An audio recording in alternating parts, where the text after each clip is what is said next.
વિદ્યાર્થી મિત્રો કેજે એજ્યુકેશન ચેનલમાં આપનું સ્વાગત છે।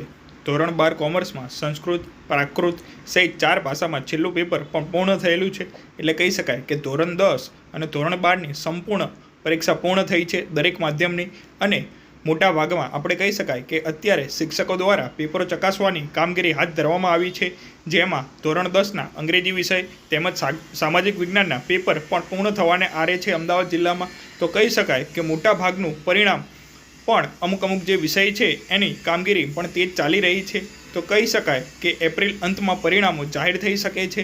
તો આની પહેલાં થઈ શકતું હતું કે માર્ચના 15 આજુબાજુ પરીક્ષા ચાલુ થતી હતી અને મે મહિનામાં પરિણામનું કામ પૂર્ણ થતું હતું, પરંતુ આ વખતે એપ્રિલ માસના અંતમાં પરિણામો જાહેર થઈ શકે છે। એટલે કે બોર્ડની પરીક્ષાના પરિણામો અંદાજિત 15 દિવસ વહેલા આવશે, જેના કારણે વિદ્યાર્થી સરળતાથી આગળના અભ્યાસક્રમો ડિપ્લોમા અને એન્જિનિયરિંગમાં અભ્યાસ જે છે એ પ્રવેશ મેળવી શકશે।